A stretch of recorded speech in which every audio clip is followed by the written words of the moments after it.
यशोमती मैया के नंद लाला।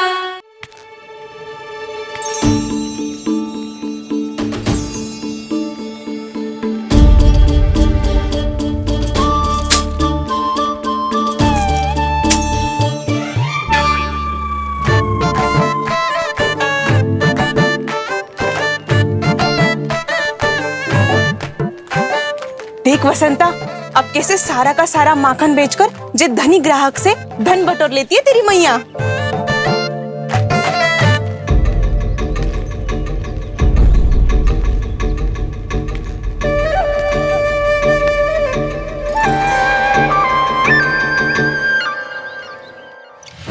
देखो देखो देखो कैसे छटपटा रहा है।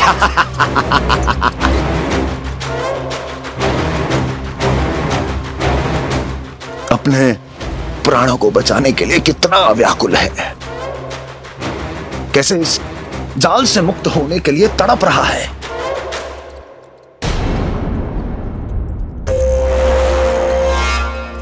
यही दशा गोकुल वासियों की भी होने वाली है,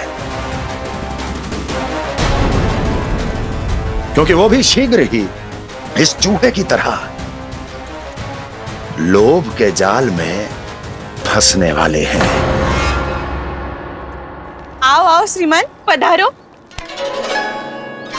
सब झटक लूंगा। हैं? हाँ? सब ले लूंगा।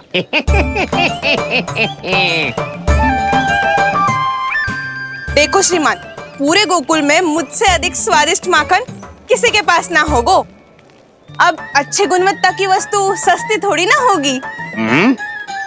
किंतु व्यापारी परमानंद सस्ती वस्तुएं लेता भी नहीं है।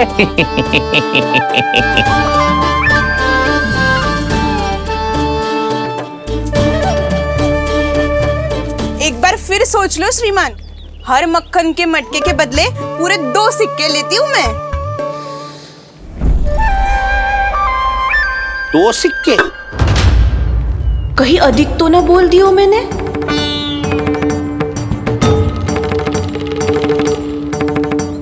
पर अब मेरे यहाँ पहली बार आए हो ना, तो हर 2 मटके पे 1 सिक्का कम कर दूंगी।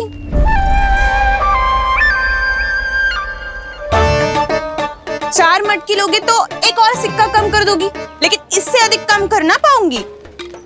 छूट देकर मूल्य आधा कर रही है आप। मैं तो 2 गुना मूल्य देने के लिए तैयार हूँ।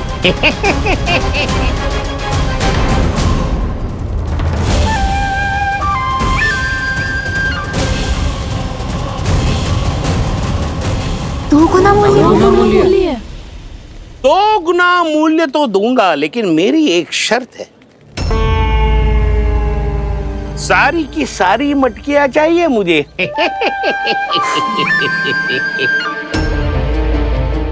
सब तो भाव कम कराते हैं, ये तो बढ़ा रही है। हाँ तो जे भी कोई पूछने की बात है, जे ले लो, जे ले लो, जे सारी की सारी मटकियां आपकी। लोभ में आकर लिया गया कोई भी निर्णय लाभकारी ना होता लल्ला। अच्छा जे बता, जो लोभ में आके तूने जो सारे लड्डू खा लिए तो क्या होगो? क्या होगो मैया? पेट दुखेगो लल्ला।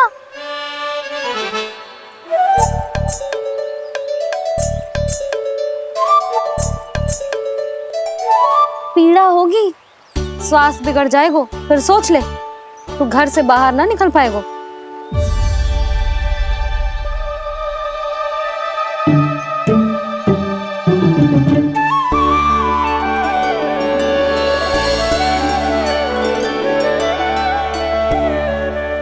ये नारायण, लोग तो सच्ची में बहुत भयंकर है।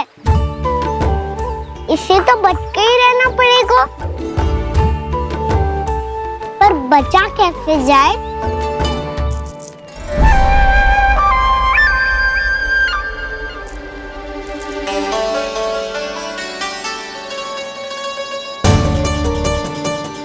अब फंस गए गांव वाले। जैसे ही ये मेरे सिक्कों की चमक दमक खनक देखेंगे, मेरे जाल में ऐसे फंसेंगे जैसे कि ये मूर्ख स्त्री।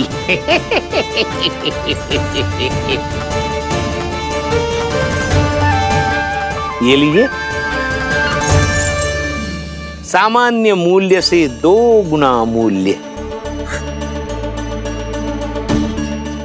अच्छा मूल्य दूंगा तो ही तो अच्छी वस्तुएं मिलेगी ना मुझे।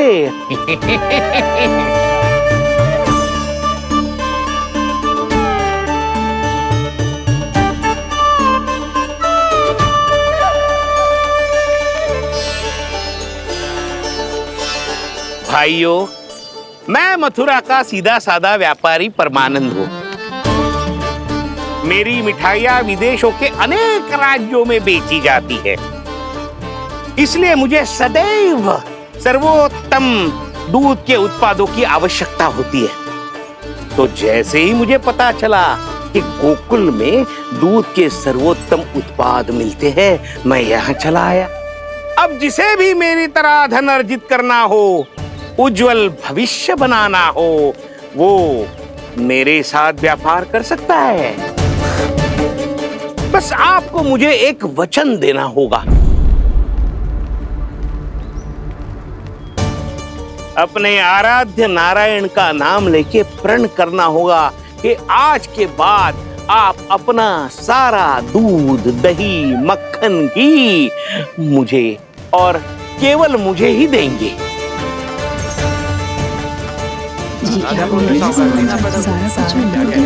ताकि इनका प्रबंध करने के लिए मुझे कहीं और भटकना ना पड़े।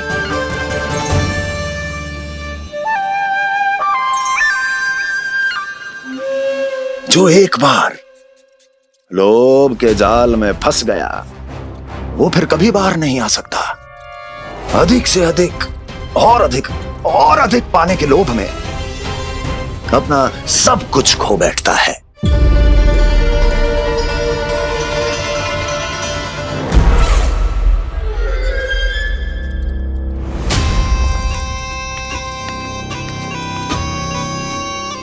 और फिर धीरे धीरे उसकी संघर्ष क्षमता समाप्त हो जाती है, और फिर जो बचता है वो यमदूत की प्रतीक्षा करने वाला केवल एक जीवित शव, और कुछ नहीं।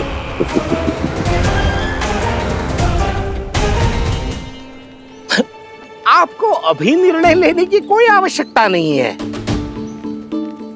मैं परसों सूर्यास्त के समय एक बार फिर आऊंगा, तब आप अपना निर्णय मुझे बता दीजिए।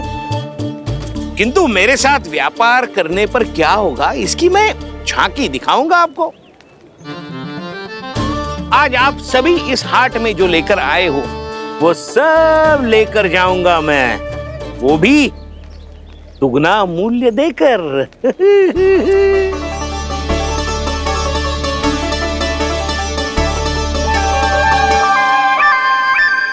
मैं तैयार हूँ व्यापारी जी। तू खड़ी खड़ी मुँह क्या देख रही है? जा सारी मटकियाँ लेके आ। हाँ मैया।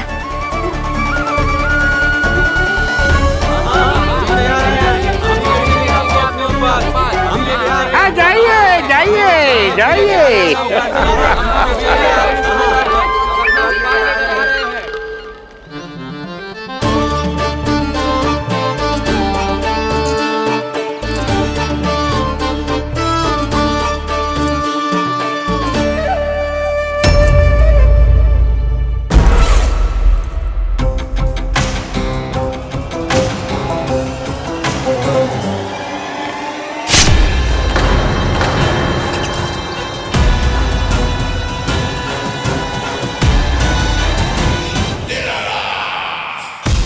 बस इसी तरह जब गोकुल के वासी थक हार कर मेरे चरणों में गिर जाएंगे, क्षमा मांगेंगे, गिड़गिड़ाएंगे, दया की गुहार लगाएंगे,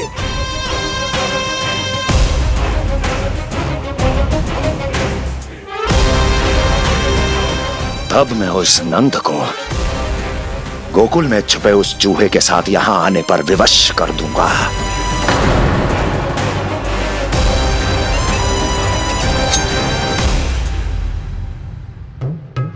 इसे तो मैंने प्राण दान दे दिया,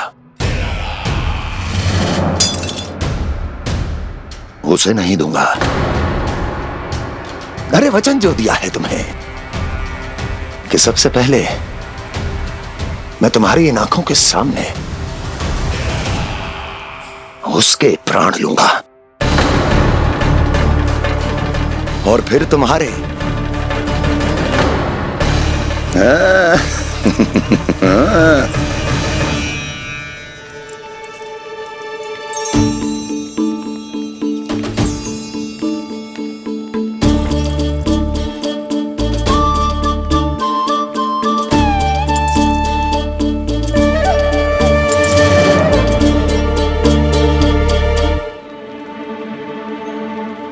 आपके सिक्के?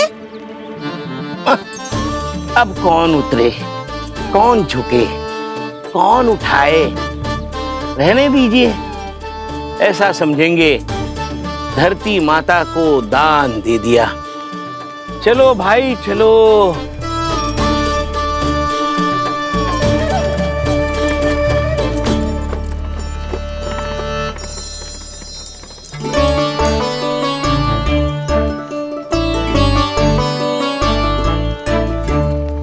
आज तो बहुत अधिक धन मिल गया। कोई और माने ना माने, मैं तो परसों ही जाकर व्यापारी जी को हाँ बोल दूंगी। फंस गए गांव वाले। बोलो ना आप दोनों, लोभ वाले राक्षस से कैसे बचा जा सकता है?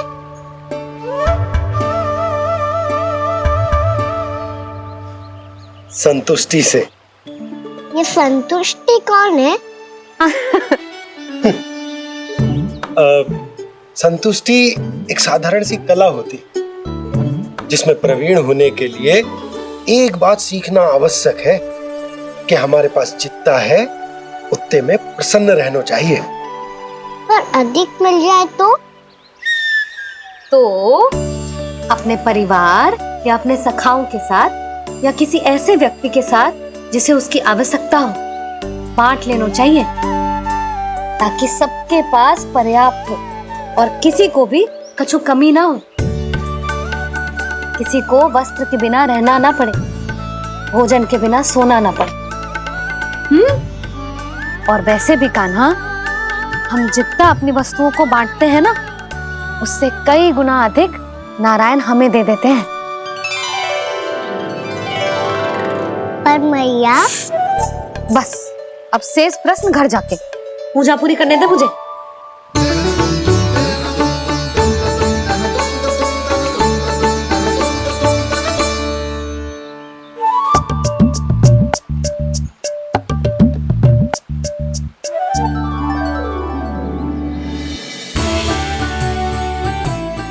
मैया ने भोग चढ़ाने तक ठहरने को कही थी, अब तो चढ़ गो भोग।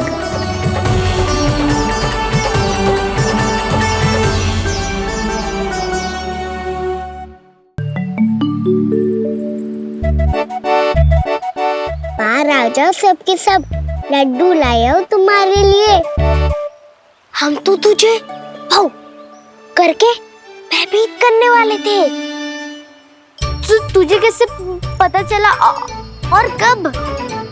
जब से तुम सबने हाथ में मेरा पीछा करना आरंभ किया था, तभी पता चल गया था मुझे। मैं भी तुम सबके साथ आने वाला था, पर मैया ने रोक लियो।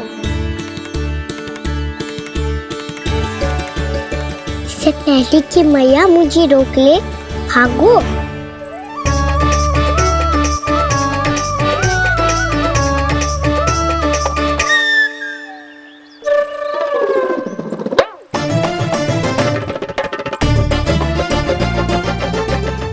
भागो और लड्डू भी ले गो।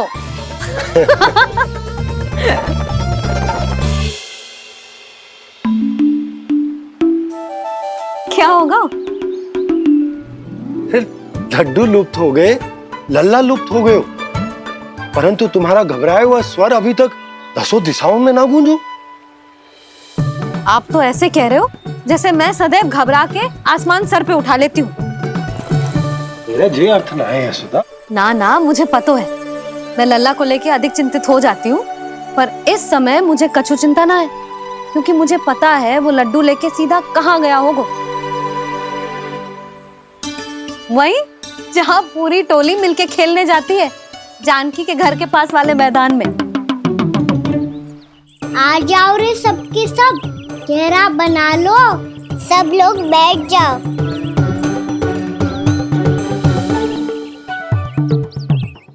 वहीं पेड़ के नीचे बैठ के सबको लड्डू बांटे गोजे। लो मधुमंगल,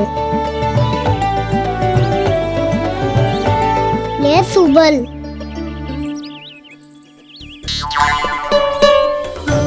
बसंता तू भी ले।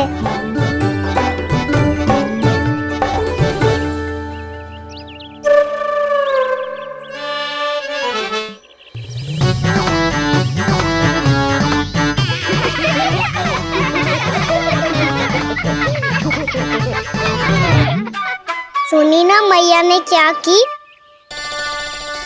तो बहुत भयंकर ऋतु है, बहुत भयानक। ताई जी ने ये भी तो कही थी कि आवश्यकता से अधिक की इच्छा करना लोभ हो तो है, पर मेरी तो आवश्यकता ही अधिक है कान्हा। इतने भारी भरकम तन में एक लड्डू कहाँ जाओगो, कुछ पता भी ना चलोगो। फिर तुझे 2 ना 4 लड्डू देने पड़ेंगे।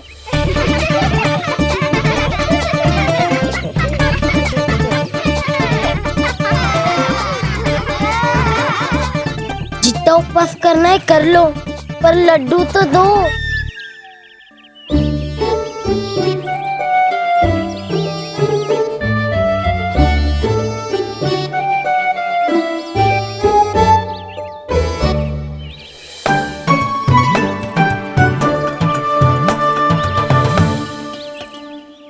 और जैसे ही जे बालक लड्डू खाने को होंगे, उनके मुंह तक पहुंचने से पहले ही कान्हा उन्हें रोक देगा। रुको,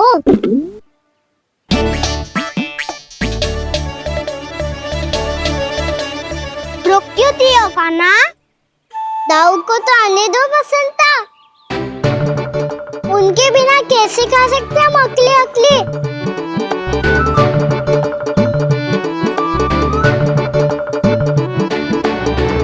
पर तुम्हें ये सब कैसे पता यशोदा? अरे, एक मैया से अधिक अपने संतान को कौन जानता है भला? कान्हा अपने दाऊ के बिना कुछ कर ही ना सकता। अब चाहे खेल खेलना हो या अपनी मैया के हाथ के लड्डुओं का आनंद उठाना। जहाँ कान्हा होगो, हाँ उसके बलदाऊ को तो होनो ही है। विलंब की आशंका से घबराओ मत, मैं आ गया हूँ।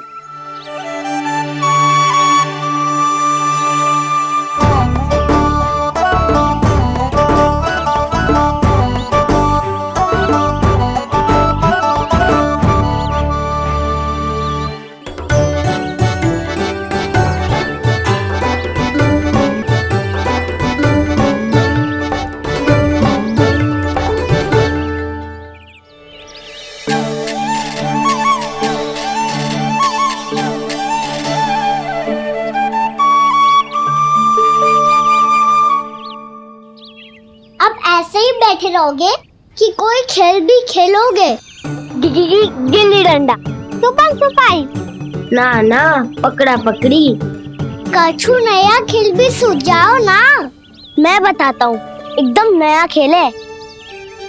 स्वयं भगवान विश्वकर्मा जी ने इसका आविष्कार किया है और स्वप्न में आके बताया है मुझे। और इसमें ना, लो आरंभ हो गया बड़बोला।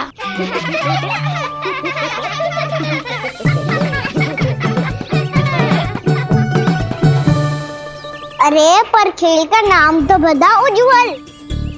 खेल का नाम है साथी दौड़।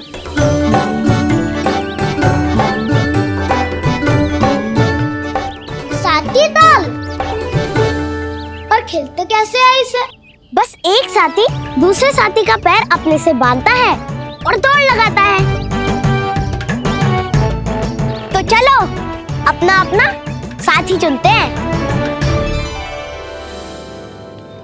लड्डुओं का भोज करके सब खेल में ऐसे मगन हो जाएंगे कि कोई घर आने का नाम भी ना लेगो। पर एक बार जो भूख लगी आई तो फिर देखना कैसे मैया के। क्या हुआ यशोदा, रुक क्यों गई? देखो जी भीतर।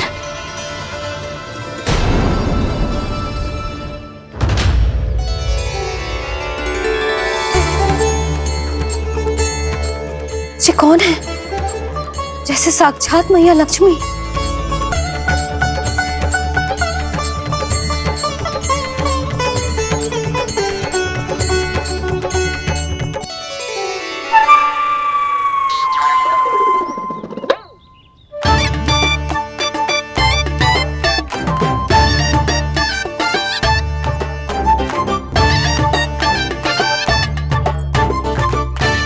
सुलक्षणा,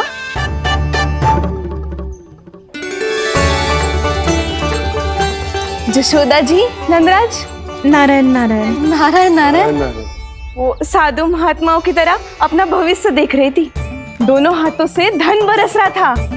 स्वर्ण के सिक्कों के सागर में तैर रही थी। लग तो है दीवा स्वप्न देख रही थी। और सुलक्षणा बताओ, कैसे आना हुआ, वो भी इस वेशभूषा में? अच्छी लग रही हूँ ना मैं, रानी जैसी? क्षमा करना, वो तो आप हो ना। अब बताओ भी, ये सब क्या है? जे ही तो धनवान बनने का संकेत है जशोदा जी। अब बहुत सारा धन आएगा तो धनवान दिखना भी तो चाहिए कि ना। कहना क्या चाहती हो? जे ही कि साक्षात कुबेर भगवान आए हैं गोकुल को समृद्ध करने। हैं?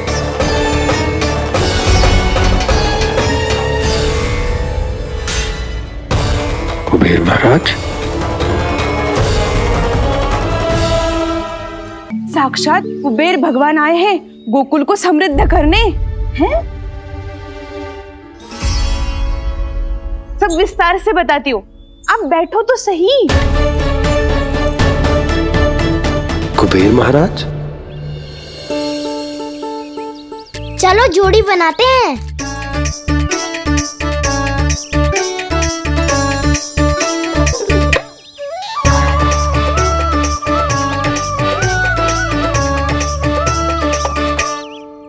मुझे तो किसी ने ना चुनो, मैं क्या करूं? अरे सुबल, तुझे तो सबसे महत्वपूर्ण भूमिका निभानी है। जो भी उस चट्टान को छूकर तेरे पास सबसे पहले पहुंचेगा वो जीत जाएगा।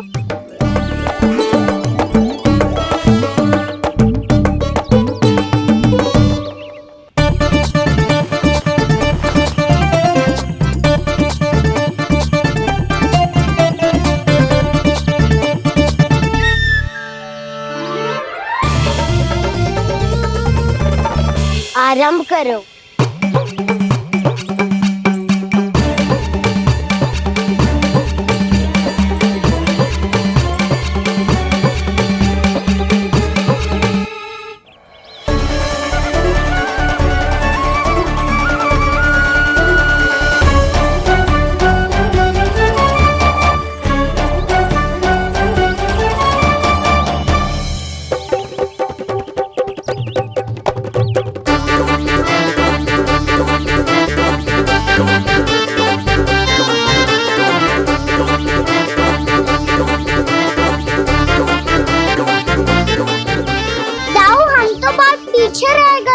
चिंता मत करो कान्हा, दौड़ के आरंभ में ही सारी शक्ति लगाने से हारने की आशंका बढ़ जाती है। देखो वो दोनों थक रहे हैं, यही समय है अपनी गति बढ़ाने का।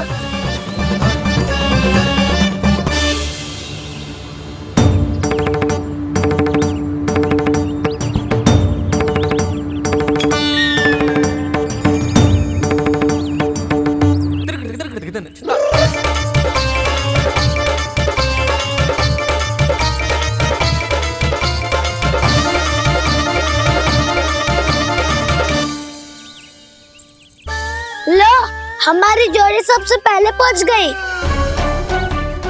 देखा मेरा बलदाव का बल।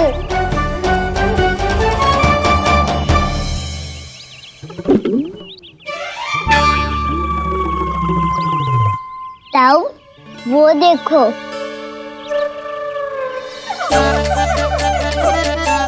मैया,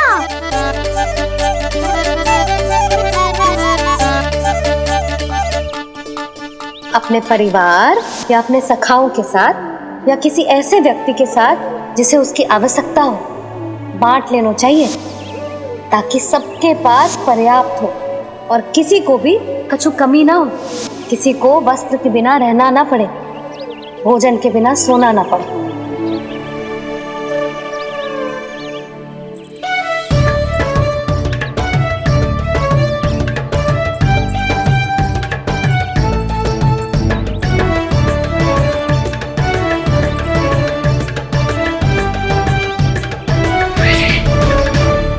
लग तो है इससे भूख लगी है।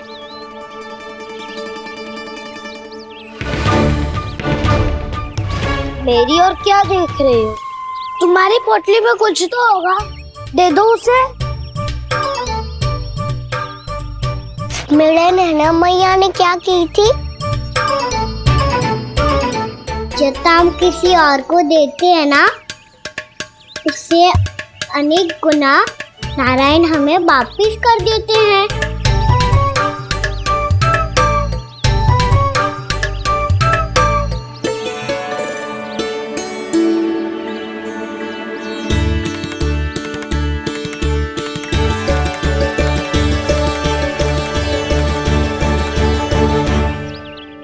ओहो, अंतिम रोटी थी पर वो तो मैं खा गो। अब तो बस मेरे हाथ में माखन लगा रह गो है।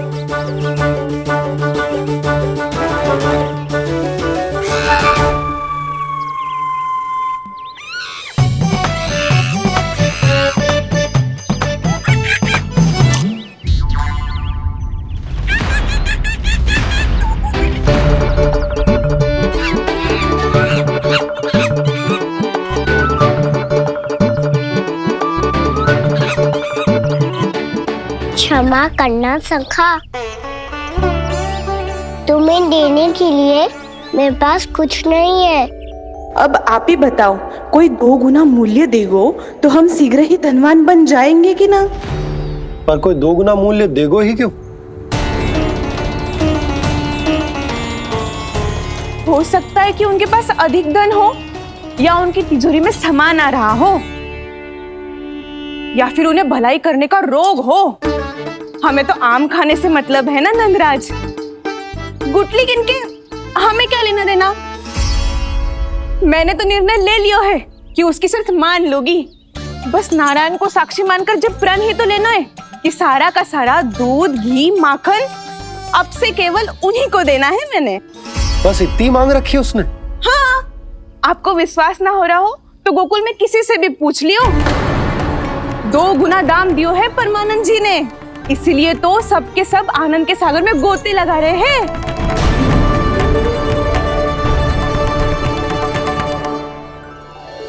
हे नारायण, सुनी है गांव वालों को 2 गुना लाभ हुआ है आज, पर मैं तो माखन बेच ही ना पाई क्योंकि हाट जाने के लिए कोई साधन ही ना मिलो मुझे। जी नया माखन अभी अभी बनायो है मैंने। प्रतिदिन जो माखन निकालती हूँ सबसे पहले आपको चढ़ाती हूँ, ये सोचकर कि कभी तो आपकी कृपा होगी। पर जाने आपका आशीर्वाद कब मिलेगा मुझे, पर जाने कब आपका आशीर्वाद मिलेगा मुझे।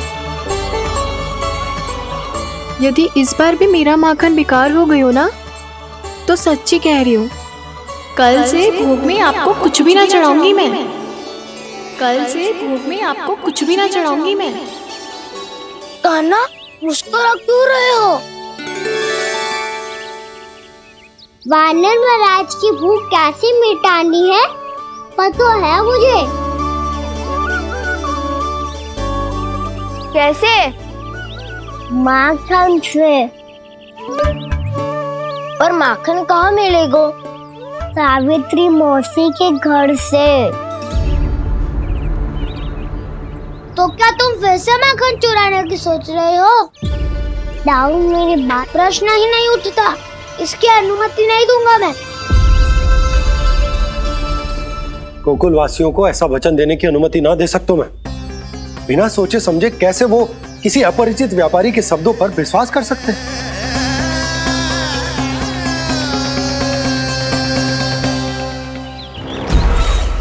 महाराज, गोकुल वासियों को अब धन के जाल जंजाल में फंसने से कोई नहीं रोक सकता। महाराज, मैं धन का ऐसा स्वाद चखा कर आया हूँ कि नंद चाहे जितना प्रयास करे, अब कोई भी गोकुल वासी उसके हित वचन सुनेगा भी नहीं। महाराज,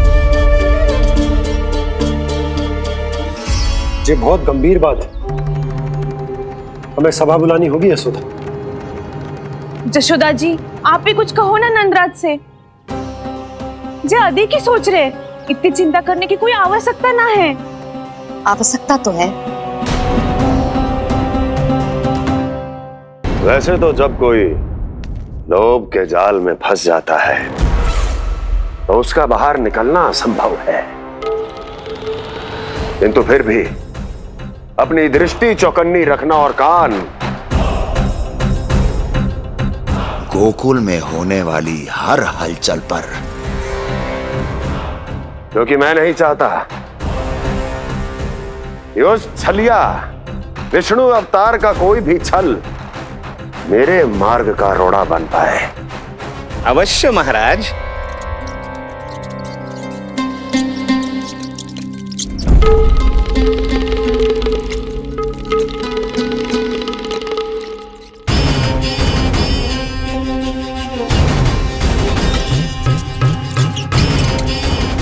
लोभ, ध्यान रहे परमानंद, गोकुल वासियों पर लोभ का प्रभाव हर बीतते क्षण के साथ बढ़ता चला जाना चाहिए। महाराज, जैसे किसी कबूतर को बिल्ली दबोच लेती है, वैसे ही मेरा फैलाया हुआ लोभ गोकुल वासियों को अपने पंजों में दबोच लेगा। सब झटक लूंगा।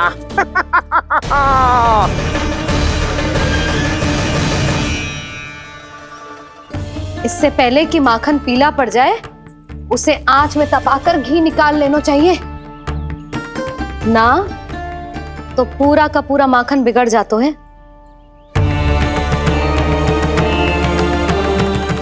मैं अभी भोला से कहकर सारे ग्वाल ग्वालियरों की सभा बुलाता हूं। मुझे सबसे बहुत महत्वपूर्ण विषय पर बात करनी है।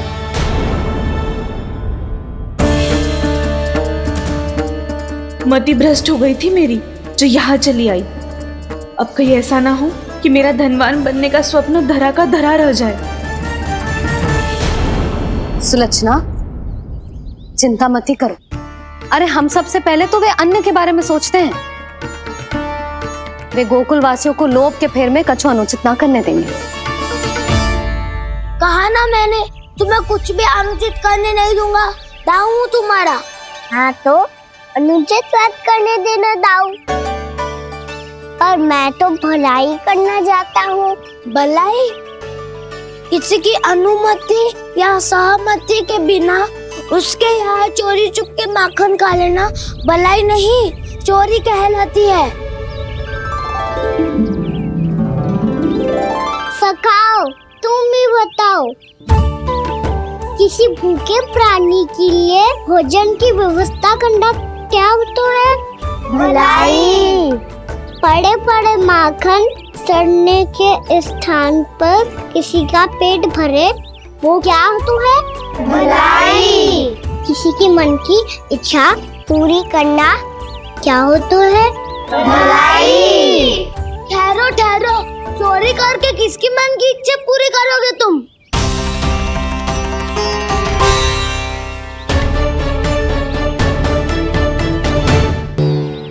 और किसकी दाऊ?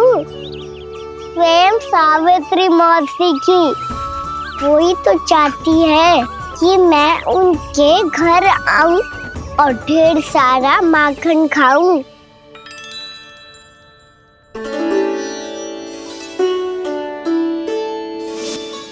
तो फिर अगला घर आपका। क्षण भर तो ऐसा लगो जैसे कान्हा ने मेरे मन की इच्छा सुन ली हो। वैसे कितना अच्छा हो तो यदि सुन ही ले तो। तुम्हारे कहने का अर्थ है कि सावित्री मौसी चाहती थी कि तुम उनके घर भी जाओ, जैसे जानकी के घर गए थे। ये बात तो उन्होंने भैया के सामने भी कही थी कि मैं उनके घर जाऊं। ये तो उनका सौभाग्य होएगा। किसी का सौभाग्य बिगाड़ते इतने बुरे ना है हम। ये बात तो सही कही है। मुझे भी कुछ अनुचित ना लगता है इसमें। तुम तो सत्यवादी हो मधुमंगल, तुम्हें क्या लगता है? अब बोल भी दो, वानर महाराज भूखे हैं। वानर महाराज से अधिक भूखा तो मुझे तू लग रहे हो। यदि कान्हा सच्ची में जैसा वानर महाराज की भूख मिटाने के लिए और सावित्री मौसी की इच्छा पूरी करने के लिए कर रहा है, तो दादी के सीख के अनुसार मुझे इसमें कछु अनुचित ना लगता। पक्का हम सच में चोरी नहीं भलाई करने जा रहे हैं। सही कहा दाऊ। यदि भूखे असहाय वानर महाराज का पेट भरोगे तो इसका असली पुण्य तो सावित्री मौसी को ही मिलेगा। इसका अर्थ तो ये हुआ कि कान्हा सावित्री मौसी के घर माखन चुराने नहीं जाएगा, बल्कि उसे दुगना कर देगा। बात तो सही है, तो फिर मैं तुम्हें नहीं रोकूंगा।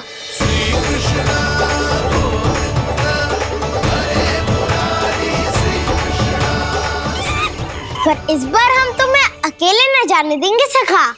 हाँ, हमें भी पुण्य अर्जित करना है और माखन भी।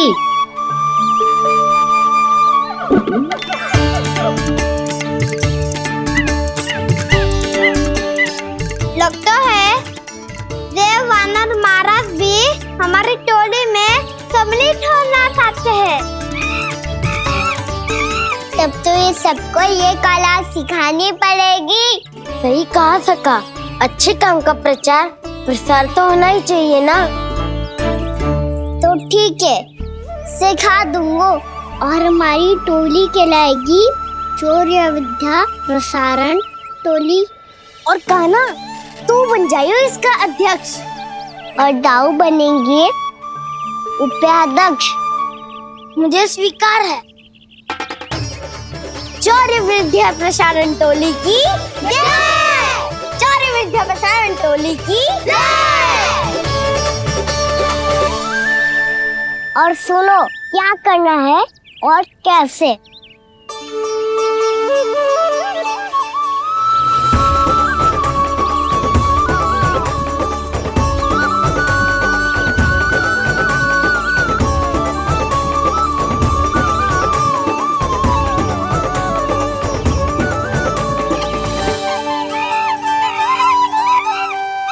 आया कन्हैया रे आया रे माखन का चोर,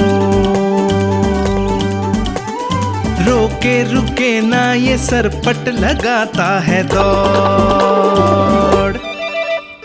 तुम सब बाहर छुप जाओ, मैं भीतर देखता हूँ। न ध्वनि कोई हो न पता कुछ लगे, आए चुपके से ग्वालों की टोली। चाहे कितना बचाओ छिपाओ कहीं, सारा मक्खन ये कर जाए खाली। मुख से तो लगता है सरल ये बड़ा भीतर से चंचल ये छल से भरा है ये नटखट बड़ा चिपचोर।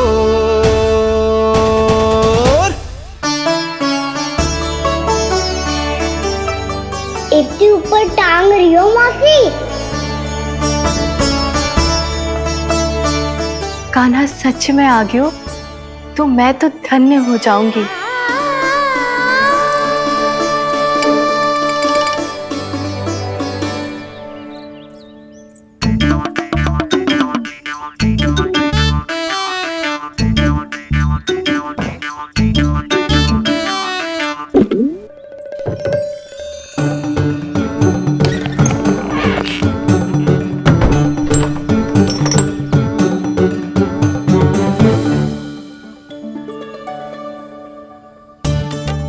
मन तो करता है सारा दूध दही माखन उसे बुलाकर अपने हाथों से खिला दूं।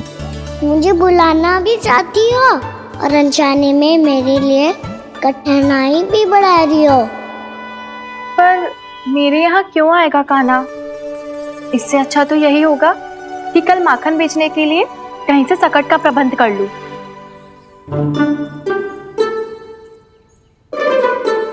छुप जाओ छुप जाओ।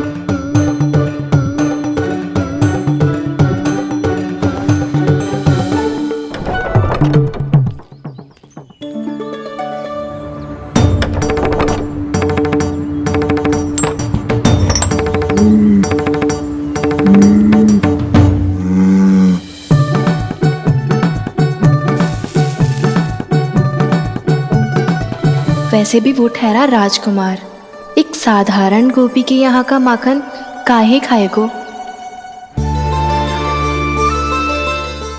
तू भी बावली हो गई है सावित्री। कान्हा आना भी चाहे तो इतनी दूर आएगा कैसे?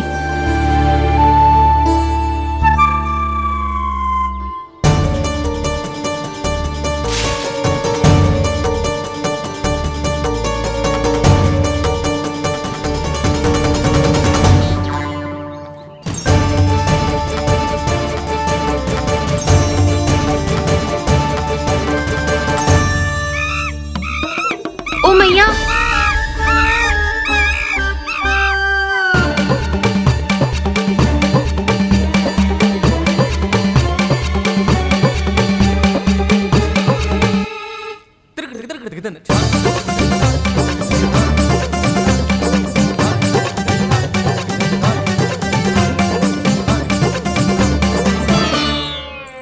सब खड़े हो जाओ।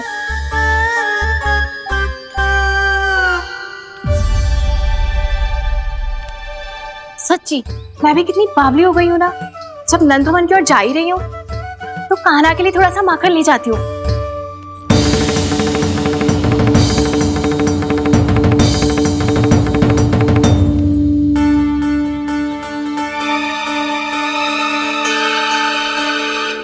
कान्हा, यहाँ ये मेरा स्वप्न है या फिर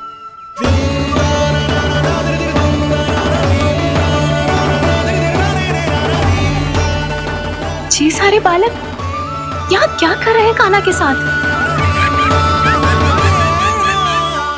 क्या जानकी सत्य कह रही थी? कान्हा यहाँ पर माखन चुराने आया है। मुझे स्वयं जाके इसे माखन खिलाना चाहिए।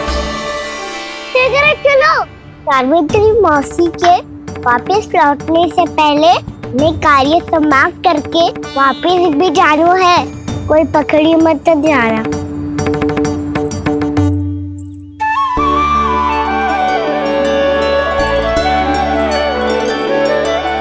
ये मुझे देख के भागो तो ना, ये जो कर रहा है, जैसे कर रहा है, मुझे करने देना चाहिए।